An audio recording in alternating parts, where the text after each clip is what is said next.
Screen पे आप देख पा रहे हैं, क्या आप मधुमेह पर काबू पाना चाहते हैं? साथियों, बताना चाहूँगा कि डायबिटीज़ एक ऐसा रोग है जिसे हम रोग तो नहीं कह सकते।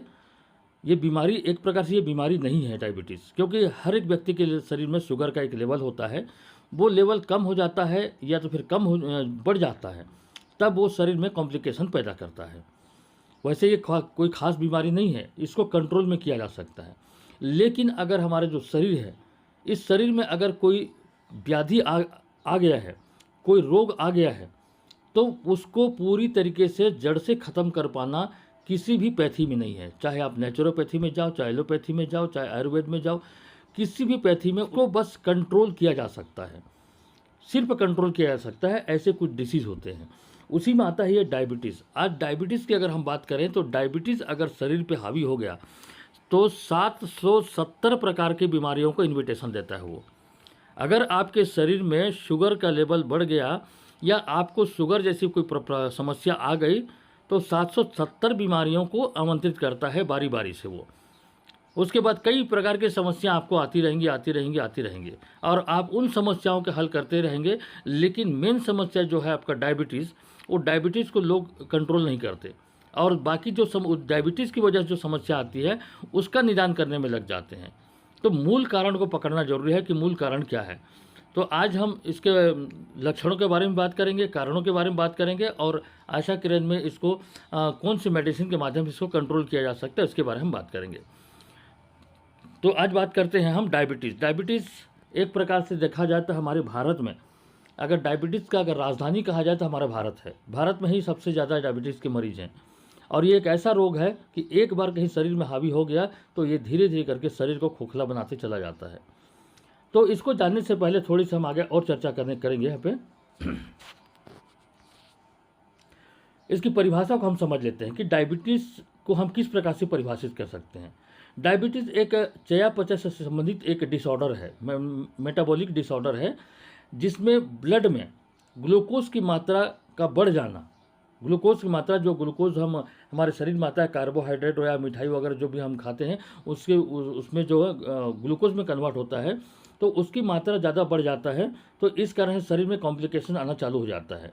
यदि शरीर में पर्याप्त इंसुलिन मौजूद नहीं होता, इंसुलिन एक प्रकार का हार्मोन है, ये जो इंसुलिन जो क्या करता है, उस ग्लूकोज को कोशिकाओं तक ले जाता है और उसको एनर्जी में कन्वर्ट करता है। यदि शरीर में पर्याप्त मात्रा में इंसुलिन नहीं होता तो ब्लड कोशिकाओं तक ग्लूकोज नहीं पहुंच पाता है, और ये कहाँ पर ब्लड में ही इकट्ठा होने लग जाता है। फिर वहाँ पर ब्लड में शुगर की मात्रा बढ़ जाती है। इसी को डायबिटीज़, या तो इसी को मधुमेह, या तो इसी को शुगर कहते हैं। एक कारण तो ये हुआ। दूसरा कारण अगर हम समझेंगे तो ये एक प्रकार का ये ऑटो इम्यून डिजीज़ है। ऑटो इम्यून डिजीज़ का मतलब जब हमारे शरीर की जो प्रतिरक्षा प्रणाली है, इसको जब कहीं से गलत फीडबैक मिल जाता है तो वो अपने ही बॉडी पार्ट पर हमला करना चालू कर देता है। तो इसी प्रकार से ये प्रतिरक्षा प्रणाली के वजह से भी अग्नाशय में अगर कोई प्रॉब्लम होती है तो वहाँ से इंसुलिन का प्रोडक्शन बंद हो जाता है, और जब इंसुलिन का प्रोडक्शन बंद हो जाएगा तो बॉडी में ग्लूकोज का लेवल बढ़ जाता है। तो इस प्रकार से हम इसको परिभाषित कर सकते हैं, और जो कारण है इस प्रकार से हम इसको समझ सकते हैं। अब उससे पहले थोड़ा सा हम एनाटॉमी को देखते हैं थोड़ी सी, कि हमारा शरीर किस प्रकार से बनता है। हमारा शरीर छोटी छोटी कोशिकाओं से बना हुआ है। इन कोशिकाओं से फिर टिश्यू बनता है, यानी ऊतक बनता है, ऊतक से फिर अंग बनते हैं, और अंग से फिर अंग तंत्र बनते हैं। तो हमारे शरीर में कई प्रकार के अंग तंत्र हैं, जैसे कि श्वसन तंत्र है, पाचन तंत्र है, उत्सर्जन तंत्र है, आपका प्रजनन तंत्र है, कंकाल तंत्र है। इस प्रकार से अलग अलग तंत्र बनते हैं। तो और इन हर तंत्र का अपना अलग अलग कार्य होता है। सभी तंत्र अपना कार्य सही रूप से अगर निष्पादित करते हैं तो हमारे शरीर का संचालन बढ़िया सा होते रहता है। जैसे श्वसन तंत्र का काम है वो सांस लेना, ब्लड में ऑक्सीजन को भेजना। पाचन तंत्र का काम है कि हम जो भी चीज़ें हम सेवन करते हैं, खाते हैं, उसको पचा करके एनर्जी में कन्वर्ट करना और अवशिष्ट पदार्थों को बाहर करना। अवशिष्ट पदार्थों को बाहर करने का काम करता है उत्सर्जन तंत्र। जो भी हमारे शरीर में विषाक्त पदार्थ होता है, जो भी मल मूत्र इकट्ठा होता है, उसको उत्सर्जन तंत्र शरीर से बाहर करता है। कंकाल तंत्र हमारे शरीर को एक ढांचा प्रदान करता है। सर्कुलेटरी सिस्टम हमारे शरीर में रक्त परिसंचरण का और जो भी हम विटामिन मिनरल का हम सेवन करते हैं उसके पूरे शरीर तक पहुंचाने का काम करता है। तो इस प्रकार से साथियों हमारे शरीर में कई प्रकार के अंग तंत्र हैं, और सभी अंग तंत्रों का कार्य अलग अलग होता है, और जब सभी अंग तंत्र अपने कार्य को सुचारू रूप से करते हैं तो हमारा शरीर बिल्कुल स्वस्थ रहता है, शरीर में किसी प्रकार की कोई समस्या नहीं होती। लेकिन इन्हीं अंग तंत्रों में किसी प्रकार की कोई बाधा होती है उनके कार्यों में, या कोई डैमेज हो जाता है, या और भी अन्य कुछ कारणों की वजह से उनके कार्य में अवरोध पैदा होता है, तो फिर वहाँ पर वो अंग तंत्र अपना काम करना बंद कर देता है और उसकी जो क्षमता, कार्य क्षमता है, वो धीरे धीरे करके बंद होने लगती है, जिसकी वजह से शरीर में प्रॉब्लम आना चालू हो जाता है। और ये जब प्रॉब्लम धीरे धीरे करके बढ़ जाता है तो फिर वो रोग में कन्वर्ट होता है, और उस रोग को ठीक करने के लिए फिर हमको हॉस्पिटलाइज होना पड़ता है और दवाइयों का सहारा लेना पड़ता है। अगर हम नियमित रूप से अपने भोजन को सात्विक रखें, नियमित रूप से हम योग करते रहें, अपना नियमित रूप से काम सही रूप से हम करते रहें, तो शरीर में कोई भी समस्या नहीं आएगी। लेकिन शरीर है, जिस प्रकार से मशीन होता है, जिस प्रकार से कोई इंजन होता है, जब वो काम करना चालू करता है तो उसके जो पार्ट्स हैं वो घिसने चालू हो जाते हैं। जैसे हम हम बाइक का उदाहरण दें या किसी भी इंजन का उदाहरण दें, जब हम गाड़ियों को हम नई खरीदते हैं तो गाड़ी बहुत स्मूथ चलती है, जैसा कि बच्चा पैदा होता है 10-15 साल तक बहुत बढ़िया रहता है उसका शरीर।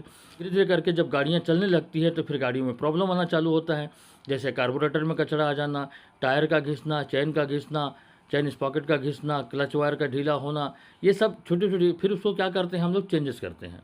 तो गाड़ियों में तो चेंज किया जा सकता है, लेकिन ह्यूमन बॉडी में चेंज नहीं कर सकते। ह्यूमन बॉडी में उसको ट्रीटमेंट करके उसको कंट्रोल में लाया जाता है।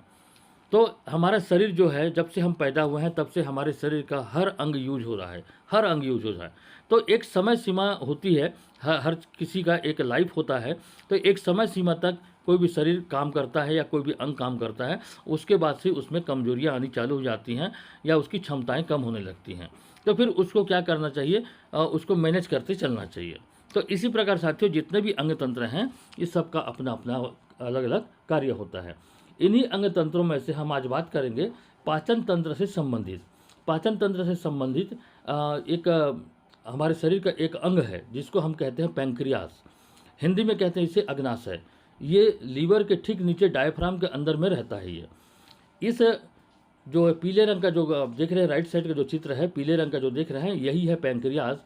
और इससे एक हार्मोन्स का सिक्रेशन होता है जिसका नाम है इंसुलिन। इंसुलिन बनाने का काम यही अग्नाशय करता है।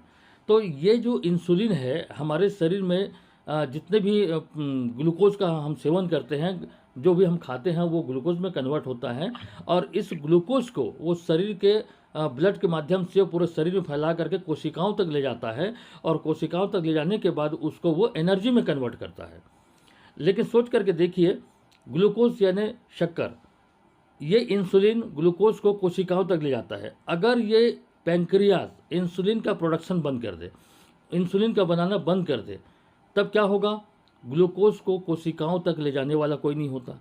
इस कारण से जो ब्लड है, ब्लड में वो ग्लूकोज इकट्ठा होने लग जाता है। जब ये ज़्यादा मात्रा में इकट्ठा हो जाता है तो शुगर लेवल बढ़ गया बोलते हैं इसी को, और यही है शुगर। तो यहाँ पर मुख्य जो आता है वो है आपका पैंक्रियास। तो आपके शरीर में शुगर को कंट्रोल करने के लिए पैंक्रियास को दुरुस्त करना पड़ता है। जब पैंक्रियास दुरुस्त रहेगा तो बराबर इंसुलिन का प्रोडक्शन होता रहेगा और आपके शरीर में कभी भी ग्लूकोज का लेवल नहीं बढ़ेगा। तो यही है वो पैंक्रियास जहाँ से इंसुलिन का बनना होता है।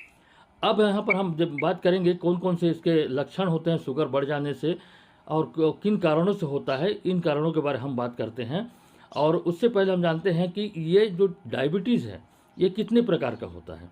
मुख्य रूप से 3 प्रकार को हम समझने की कोशिश करेंगे। हालांकि 6-7 प्रकार का होता है ये, लेकिन मुख्य रूप से 3 प्रकार का हम अध्ययन करेंगे यहाँ पर, क्योंकि इन्हीं तीनों प्रकार से अपने को सामना करना पड़ता है।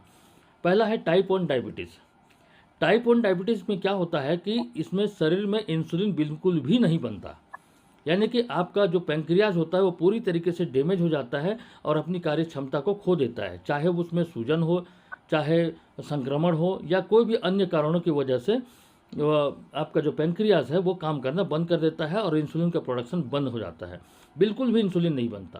टाइप 2 डायबिटीज़ क्या होती है कि टाइप 2 डायबिटीज़ में शरीर में इंसुलिन तो बनता है, बट हमारा शरीर उसको उपयोग नहीं कर पाता, उसका उपयोग हमारा शरीर नहीं कर पाता। इस कारण से भी डायबिटीज़ हो जाती है, क्योंकि जो इंसुलिन है वो निष्क्रिय अवस्था में रहता है, वो ग्लूकोज को ले जाने का काम नहीं करता है। इस कारण से भी ब्लड में शुगर की मात्रा बढ़ जाती है। और तीसरा जो है वो जेस्टेशनल डायबिटीज़ है, जिसे हम गर्भावधि डायबिटीज़ कह सकते हैं। ये अक्सर करके महिलाओं को गर्भ के समय होता है। यहाँ पर आप देख सकते हैं जो प्लेजेंटा है, ये प्लेजेंटा कभी कभी क्या करता है, एक ऐसा हार्मोन्स तैयार करता है जो इंसुलिन के प्रोडक्शन पे अवरोध पैदा करता है। इसी प्लेजेंटा के माध्यम से, जिसे आप चित्र पे देख पा रहे हैं, ये बच्चा जब गर्भ में रहता है तो उसका जो नाल एक प्लेजेंटा से जुड़ा रहता है। तो ये जो यहाँ से एक हार्मोन्स का सिक्रेशन होता है, तो ये जो हार्मोन्स है वो इंसुलिन के उत्पादन में अवरोध पैदा करता है।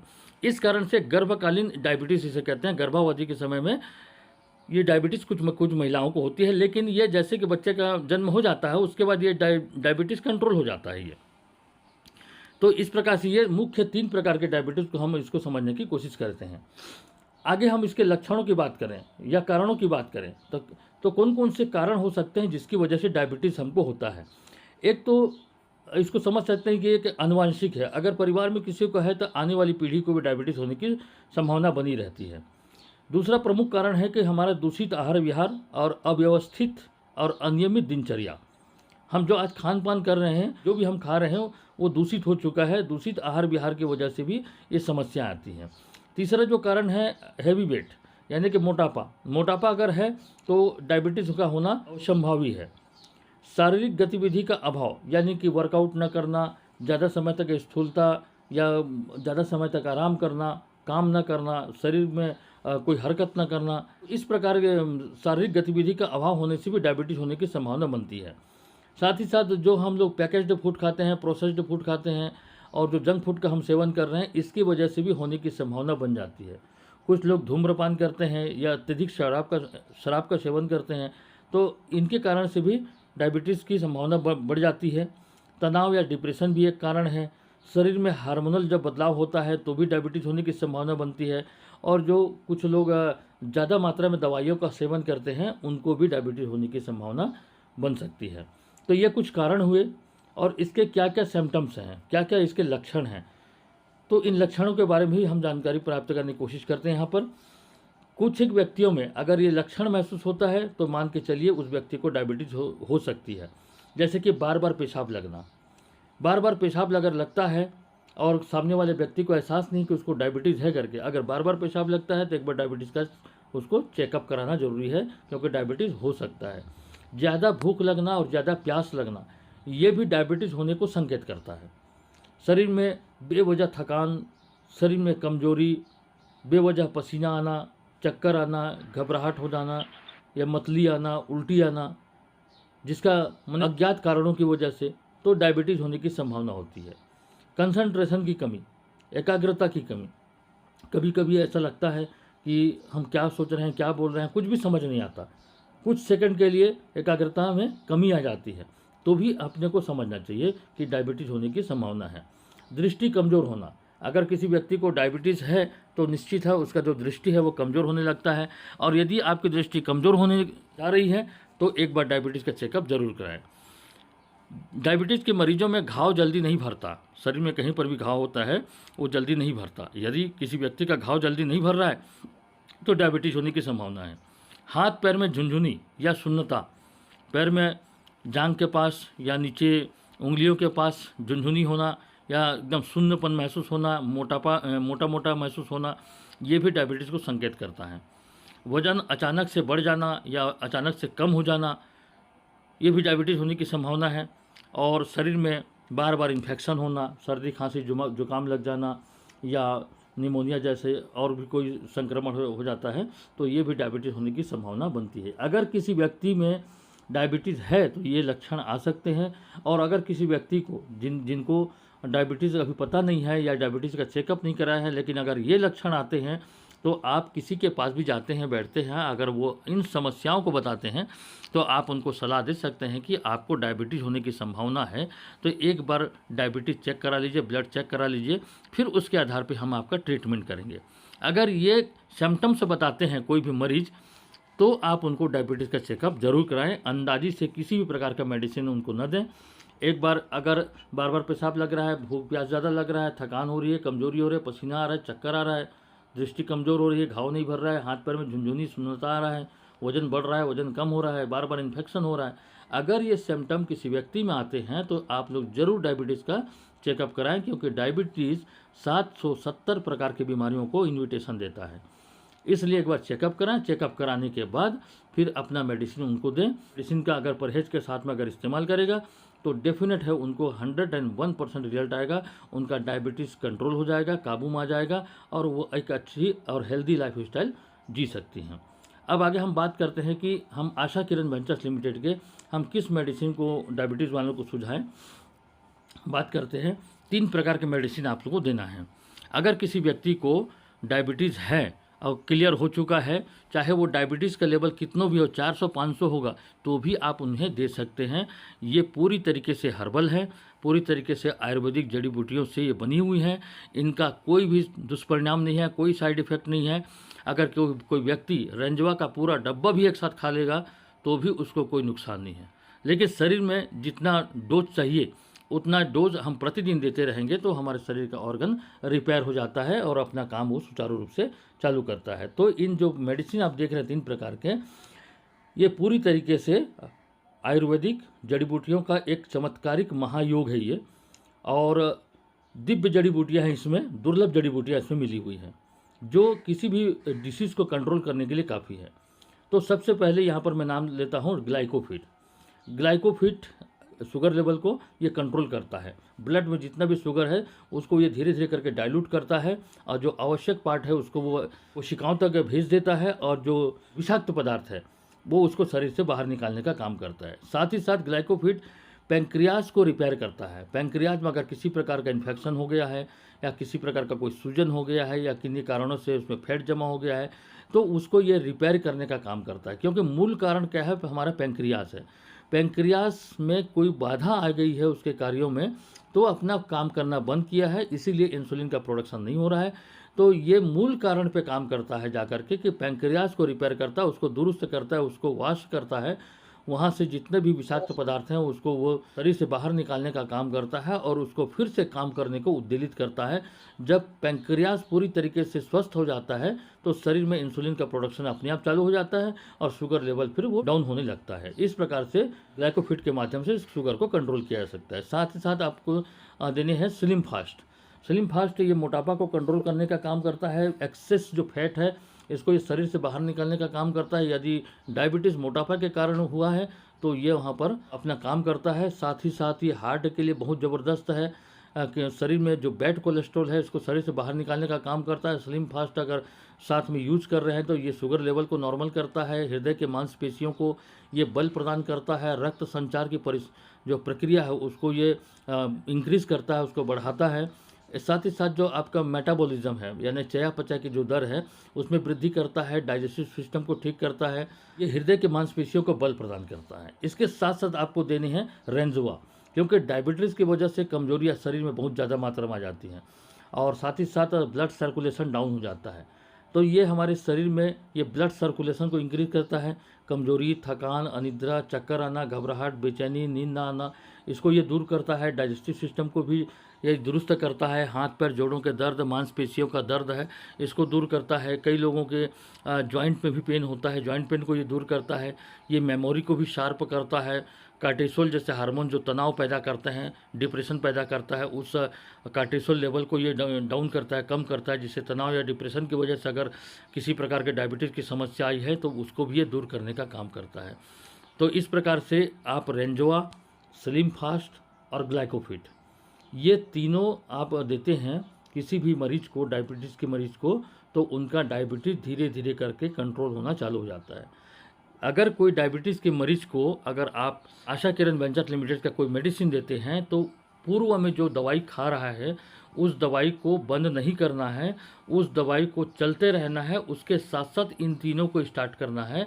वो धीरे धीरे करके 15 दिन तक उस दवाई को चलाना है साथ में। उसके बाद धीरे धीरे करके जो अंग्रेजी दवा खा रहे हैं या जो भी दूसरी दवा खा रहे हैं वो दवा धीरे धीरे करके वो बंद होना चालू हो जाएगा और उसको बंद करना है। उसके बाद ये तीनों दवाएं चलती रहेंगी। सेवन विधि किस प्रकार से है, 2-2 कैप्सूल दिन में 2 बार भोजन के बाद लेने हैं तीनों का। तो इस प्रकार से इसका सेवन कराते रहें और साथ ही साथ 3 माह परहेज जरूरी है इसमें। 3 माह तक अगर परहेज के साथ में इस्तेमाल करते हैं तो बेहतर परिणाम यहाँ पर मिल सकता है। इसमें दवा के साथ साथ जो परहेज करेगा उनको फास्ट रिजल्ट आएगा। तो यहाँ पर डायबिटीज़ में परहेज जरूरी है। अब परहेज की अगर हम बात करें तो किन किन चीज़ों का खास करके परहेज करना है। कोई भी मीठा चीज़, यानी शक्कर से बनी हुई चीज़, या कोई मिठाई हो, मैदा से बनी हुई कुछ सामग्री हो, चावल है, प्रोसेस्ड फूड, जंक फूड, तली भुनी चीज़ें, मिर्च मसाला, ड्राई फ्रूट, दही, कोल्ड ड्रिंक, इन सारी चीज़ों का परहेज आपको करना है। यहाँ पर खास करके शराब का परहेज बहुत ज़रूरी है, धूम्रपान का परहेज बहुत ज़रूरी है। किन चीज़ों का सेवन करना है, जैसे पपीता, संतरा, सेब, अरहर की दाल, कुल्थी का दाल है, चना, ज्वार, मटर, फलियां, रेशेदार सब्जी, गोभी, भिंडी, पालक, इनका आप सेवन कर सकते हैं। और जो ऊपर लिखा हुआ है परहेज, इन चीज़ों का परहेज करें और दवा को साथ में लेते रहें 3 माह तक लगातार, तो बेहतर परिणाम आपको प्राप्त हो सकता है। और साथ ही साथ सबसे बड़ी जो ज़रूरी चीज़ है वो है आपका सुबह शाम आपको पैदल चलना है। सुबह कम से कम 1 से 2 किलोमीटर पैदल चलें, शाम को 1 से 2 किलोमीटर पैदल चलें। ये पैदल चलना एक प्रकार का वर्कआउट के समान होता है, एक प्रकार के योग के बराबर होता है। और अगर आप पैदल चलते हैं तो यहाँ पर आपके जो जांघ होता है, जिसको हम जंघा कहते हैं, जंघा जिसको फीमर कहते हैं, फीमर से भी इंसुलिन बनता है। तो ये आपके शुगर लेवल को डाउन करने का काम करेगा। ये हमारा अग्नाशय से इंसुलिन तो बनता ही है, लेकिन फीमर से भी इंसुलिन बनता है। तो इसलिए पैदल चलना बहुत ज़रूरी है सुबह के समय और शाम के समय। अगर आप सुबह शाम पैदल चलते हैं, परहेज के साथ रहते हैं और कुछ चीज़ें जो आपको सुझाई गई हैं उन चीज़ों का इस्तेमाल करते हैं, तो ज़रूर आपका शुगर लेवल डाउन होगा। लेकिन आपको बताना चाहूँगा कि ये हमारी जो मेडिसिन है वो हर्बल फॉर्म में है, आयुर्वेदिक फॉर्म में है। और आयुर्वेद में विधान है 3 माह तक इसका सेवन आपको करना ज़रूरी है।